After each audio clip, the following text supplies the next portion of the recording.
Nope, there it is. Nope, there it is. I don't know what I'm doing over here, guys. I'm just talking. Hey, it's Ben the Coin Geek, and we've got a bunch of noobs for you to look at today. And they're kind of all over the place because I got stuff from different deals and different dealers and just things I picked up the last couple days that I wanted to show to you. Some are really scarce or rare, and others not so much.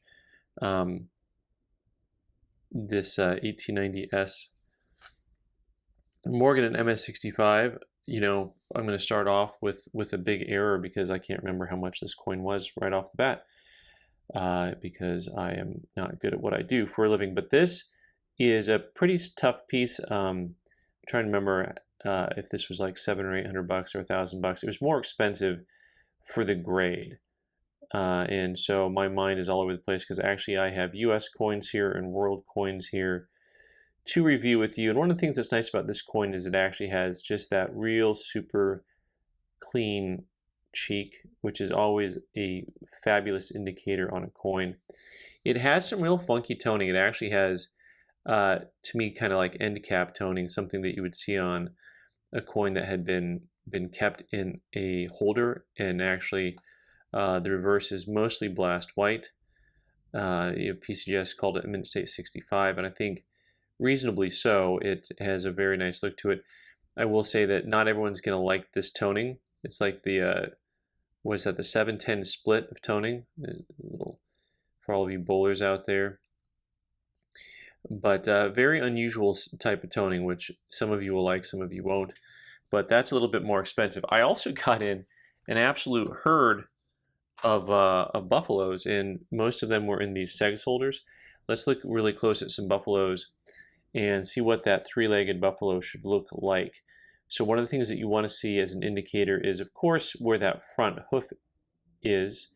There's still a hoof there. The leg is missing, but the hoof is actually on the ground.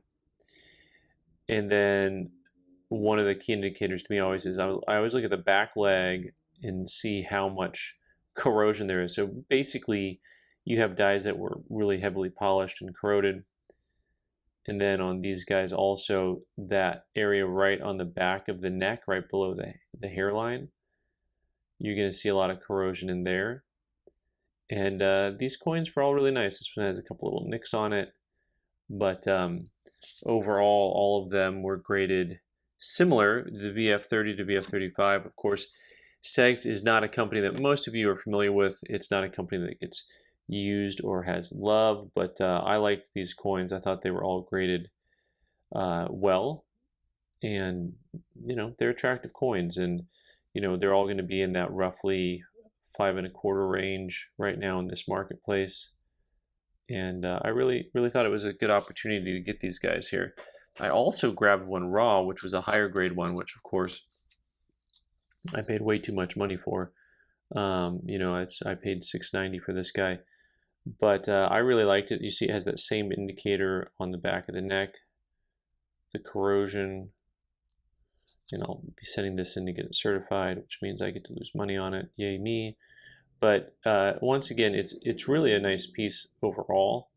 There's never any guarantee on how the grading companies are going to grade stuff. What's interesting about this actually is you can see the luster on it, so it's a pretty nice coin. But you can also see that the horn just doesn't quite come to full point. A lot of these were not struck very, very well. Also, just one last comment on the authentication factor on these guys. Some of the fake ones that are known there, the U in unum, E pluribus unum, connects or touches the back of the buffalo on some of the known counterfeit types that are out there on those guys. So that's something else for you to watch out for. So we got a herd of buffalo. We got a 7-10 split. But I'm an idiot buying rare or raw, pardon me, raw peace dollars in MS65. I mean, this is just insane. You guys already know I'm going to get a 64 on this coin and lose money. But I just fell in love with a pretty face, which is the #1 rule in dating not to do. You don't just fall in love with a pretty face. But I really liked the overall look of the coin. It had a real freshness to it. And probably you're going to have just enough of some little contact marks on the back. They're really tough on peace dollars, so I know I've got this little contact mark above the 1, and that's going to be the 1 that just keeps it from being a 65. But in 65, it's a $500 type coin, it looks like, and you know, I paid $330. So I gambled on that raw coin, and we'll see if I lose or not. You guys who watch all the videos, you'll be able to tell me right away. Speaking of gambling, here's another OffHold. Now this one I'm going to probably end up trying to do a crossover on. So I know you guys are always excited about some of the crossover videos that we do.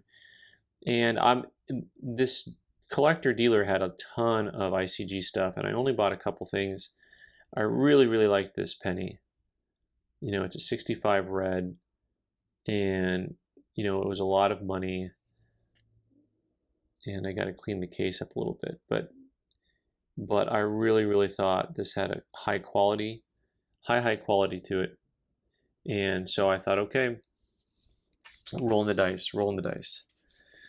Now for something completely different. I bought this really cool Cuban coin, which is a 4 peso gold piece, NGC graded mint state 61. This I'm going to be asking about $6.50 for this coin. They're pretty scarce. They've gone up a lot in value over the last decade. They get harder to find as the guys continue to specialize in different things like this. And really kind of a fun piece from 1916. Really one of, I really like world coins quite a bit. I know I don't show a ton of it here, but it's fun to get something that is very, very unusual. Speaking of unusual, you ever seen a Jamaican halfpenny graded by PCGS? It's like, what in the world is going on here? Jamaica halfpenny, 1960 and 5, right? So some of you, if you really pay attention in the Wayback Machine, you know that I actually did a video once that this coin is referenced in the video. And that is that this is from the World Trade Center. And they found vaults with coins in them, and there's a whole lot of different ones out there. I bought a couple of these. They're like 45 bucks. They're not expensive. But once again, one of the areas where if you're collecting the label, but you're still collecting the history, right? So this coin normally is like a quarter, right? It's not an expensive coin. But the fact that it came from the World Trade Center, for, you know, less than 50 bucks, it's kind of a fun collectible, I think. I think you're collecting history when you collect coins, but what do I know? All right, next up we have a Barber Dime that's actually a very high grade, 1897. A lot of that gentle toning to it. I know some of you like the gentle tone. It's kind of old school look to it. Some of you really don't like the gentle tone. The tone on the back has a little bit more color into it, but still a lot of the old school gentle tone to it. And NGC really liked this coin, as I do. I bought it because I like it. They graded it, you know, mint state 66, a higher grade piece, a higher grade example. And this coin also is pretty expensive. It's, I think, about a $750 coin. Really a nice example for someone who is just looking for a higher grade Barber Dime, and they like the old school toning. That is available. I do have some more rock coins I get to lose money on. You guys will be excited to know about this. I bought both of these, and partially because when I saw how everyone was pricing them at the coin shows, when I was in Chicago, I saw some of these 1921s. I was like, man, everyone had them way over sheet. And by the way, the date, so for those of you who don't do standing liberty quarters, these dates, the 21s, come really flat, and these dates are lovely. So basically I bought these from a guy because even though I paid these big numbers on them, I thought, you know what, dealers were asking like $800, $900 for coins that looked like this. And now maybe they weren't selling them. I mean, I still got to see them, so maybe they weren't selling them. But the 1921 it's very tough. And if you look at these guys here, they come flatly struck, so it's kind of hard to get a sense exactly for where the wear is and where the wear isn't, how much detail there is. But really, these coins are going to be higher grade coins. You know, they're not AU or anything like that. But but they do have a lot of detail in those, in the wall and up into the shield. The shield's a high point. I like to look at, can you see the front half of the shield that covers her torso a little bit? Can you see the dots on the shield at all? How much of that can you?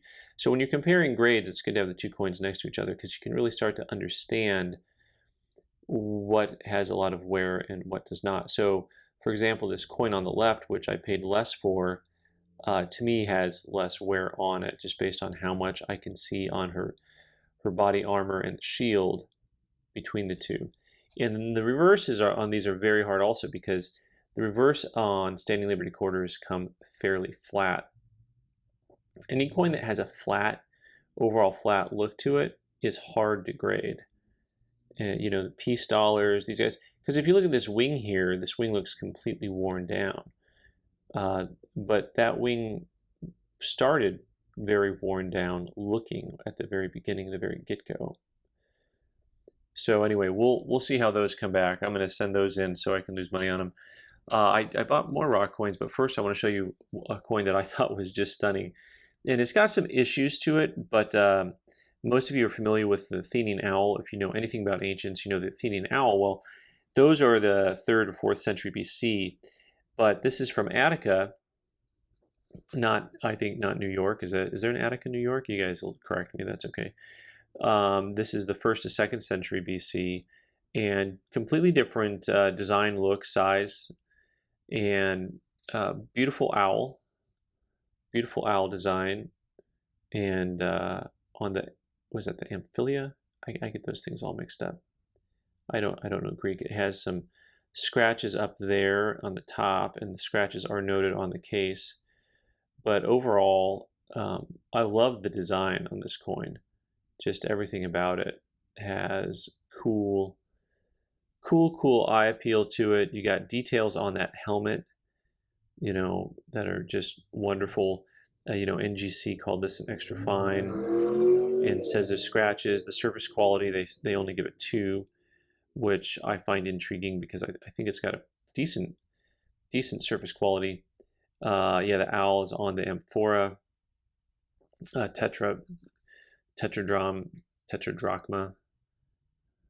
Everyone says things differently. I like to offend everybody at the same time.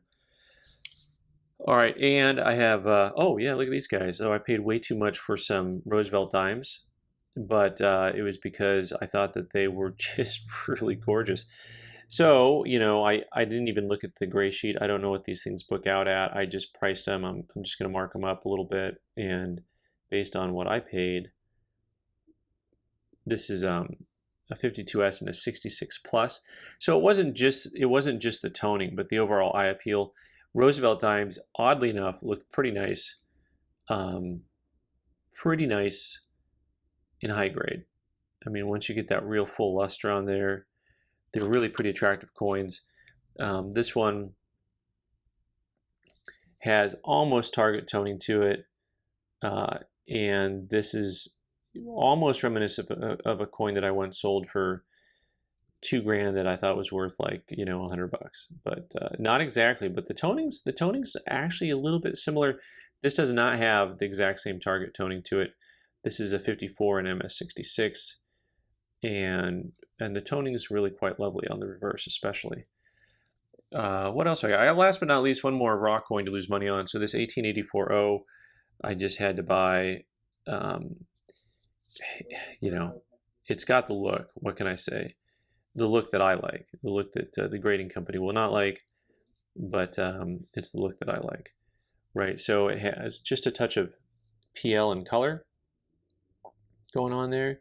That combination of PL and color, the proof-like nature, I should say, to put it in the vernacular, the fact that the mirrors, the fields have a little bit of just a touch of mirror to them, and that mirror really accentuates the overall gold tones, the ample fields, the supple colors. I'm making stuff up, but overall, you know, you've got a little bit of contact on the cheek that's probably going to draw it away from getting the grade that I really want to get, which of course would have to be a 65 to make it worth my time and money. I mean, because it's always worth my time, it's just never worth my money. So there you go, a lovely coin, a total potpourri of coins that I got recently from 3 different places, and some raw, some slab, some I'm going to play with, some will cross over, some are going to get graded, and some will be for sale. Thanks so much for watching. I'm Ben the Coin Geek. You can subscribe by clicking on the button in the corner and watch more videos on the right side of the screen. Thanks.